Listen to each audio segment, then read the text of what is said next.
Le mariage religieux se célèbre le matin, en général. Il a plus de pompe en cette partie de la journée à cause de la messe.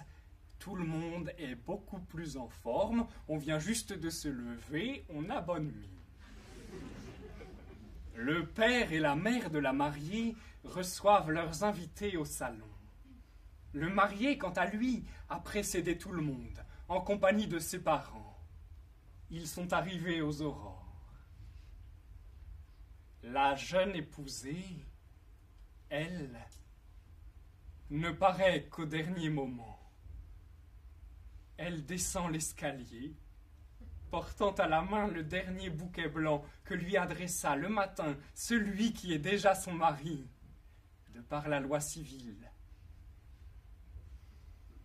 Elle est pleine de sa fraîcheur matinale. Elle est habillée avec une simplicité relative. Les diamants sont de trop. Et nous exclurions même les riches et lourdes dentelles. La toilette doit être virginale et non fastueuse.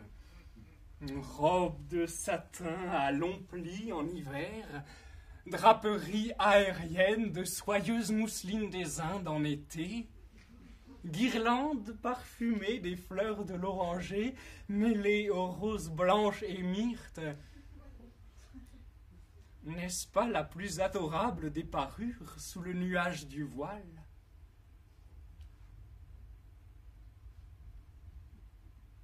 Au plus, ajouterions-nous un fil de perles au cou de notre fille. Le marié porte l'habit ou son grand uniforme s'il appartient à l'armée. Quand tout le monde est arrivé, et c'est le cas d'être exact, on monte en voiture pour se rendre à l'église. La mariée occupe la première voiture, elle a son père et sa mère avec elle. Dans la seconde voiture, le marié et ses parents, jamais rien de compliqué. Les témoins prennent place dans les troisième et quatrième voitures avec des parentes des mariés. Ce ne sont pas des jeunes filles.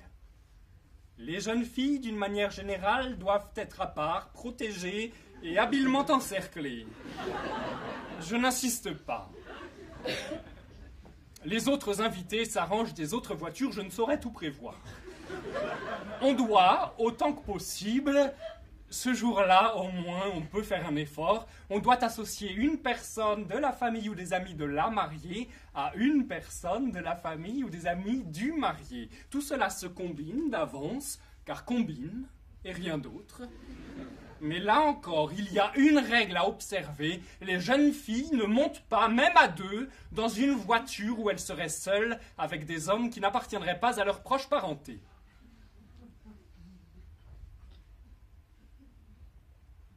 Arrivé sous le porche, le cortège se forme.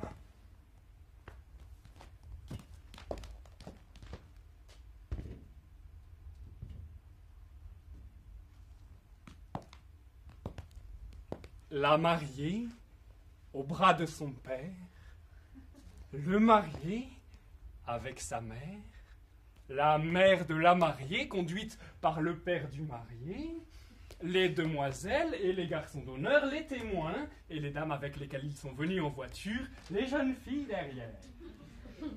C'est facile. La mariée a pris le bras gauche de son père, toutes les dames doivent prendre le bras gauche de leur cavalier. Si le père de la mariée est militaire, elle s'appuie sur son bras droit et toutes les autres femmes suivent son exemple, bras droit pour tout le monde.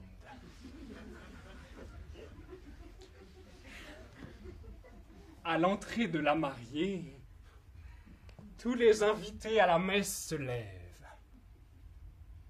Ceux qui sont venus pour l'époux sont à droite de la nef, ceux qui sont venus pour la mariée se sont placés à gauche. La mariée s'avance, sans porter les yeux autour d'elle.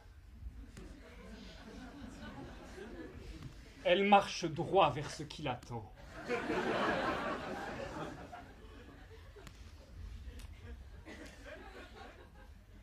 Bien peu d'épousées restent naturelles sous tous les regards fixés sur elles. Certaines mariées ont le don d'agacer. ou d'amuser les assistants. Un peu de trouble est nécessaire, mais il n'est pas obligatoire qu'une mariée prenne l'air. Comme l'a dit le poète Victor Hugo, de la victime couronnée de fleurs qu'on conduit à l'autel. Mieux vaudrait s'avancer délibérément, ce serait moins sot. Qu'elle soit émue, cela se conçoit.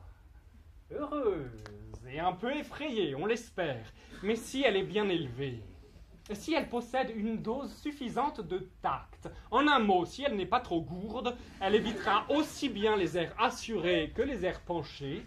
Elle ne donnera pas plus dans la pruderie outrée que dans l'aplomb excessif.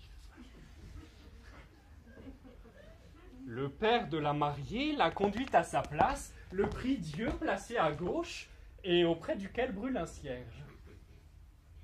Il est facile à repérer.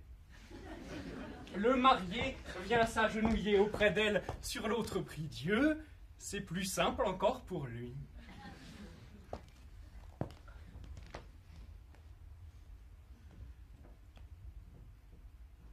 Les mariés écoutent assis l'allocution que le prêtre leur adresse. Celui-ci parle debout sur les marches de l'autel, mais bien évidemment, il s'approche des époux pour les unir. Le marié et la mariée se lèvent alors, et l'époux prend dans sa main droite la main droite de l'épouse. Ce qui oblige la jeune fille à se contorsionner un peu. Mais cela ne durera qu'un court moment.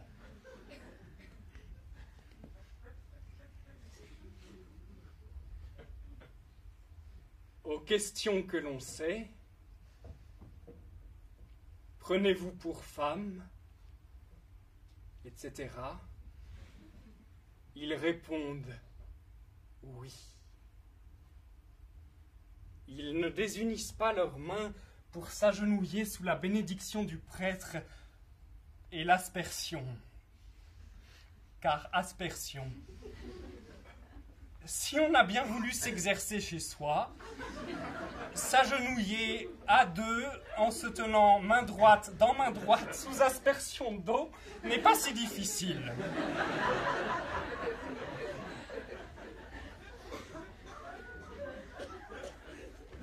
On ne se marie qu'une fois.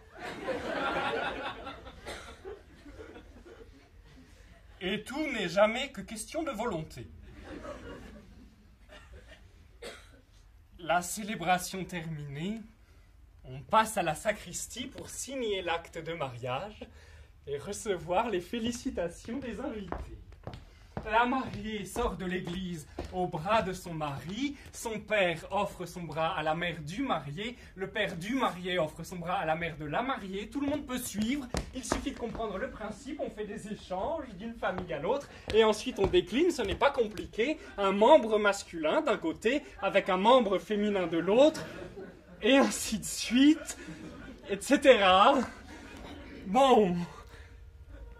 Il faut célébrer la fête des épousailles avec autant de magnificence que le permet la position de fortune. Chaque invité, revêtu de ses plus brillants atours, est tenu d'y apporter un visage heureux. C'est le moins qu'il puisse apporter. On doit entourer de joie et d'éclat le bonheur de ce jeune couple, mais cette joie et cet éclat doivent être relatifs et ne pas écraser le bonheur naissant des mariés. D'une manière générale, si tout le monde y prend garde ce jour-là, ce sont les mariés qui doivent avoir l'air le plus heureux.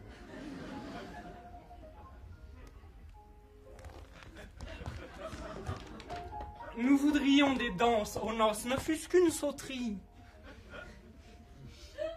Mais l'usage se perd. Nous aimons les mariages célébrés à la campagne, au temps des lilas et des roses, en la saison des chansons et des couvées, où l'on dîne et où l'on danse sous les arbres. Est-il cadre plus charmant pour la blanche épousée ? Si l'on donne un grand dîner, la mariée prend place à table entre son père et son beau-père. Elle est à la droite de son père, le marié est en face d'elle, entre sa mère et sa belle-mère. Ils sont traités comme les héros du jour, car ils le sont. La mariée est servie avant toutes les autres dames, si âgées ou si qualifiées que celles-ci puissent être. Mais si un personnage de marque assiste à la fête, on considère sa présence comme un acte de condescendance, et pour l'en remercier, on ne fait pas du tout ce que je viens de dire. Et le beau-père de la mariée lui cède sa place. Le bal est ouvert par la mariée avec l'invité auquel on désire témoigner le plus de déférence. Le second quadrille ou la seconde valse appartient au mari. Après, elle envoie inviter de sa part les danseurs qu'elle veut pour partenaires dans les quadrilles qui suivent. Pour les valses et d'une manière plus large, pour toutes les danses qui encouragent au rapprochement physique, elle se réserve pour son mari et les hommes de sa parenté. Malgré quelques tentatives pour faire renaître l'usage, on ne chante plus au dessert.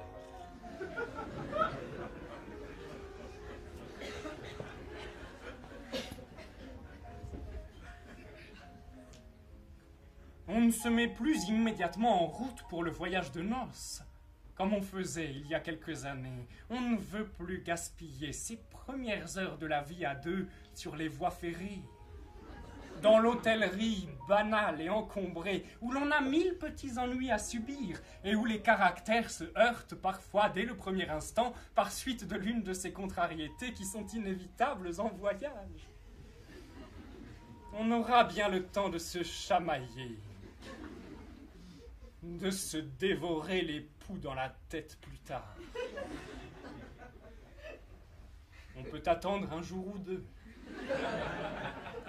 Plus tard, espérons-le, les dissonances, car dissonance, c'est pas autre chose, les dissonances se fondront dans un accord plus parfait.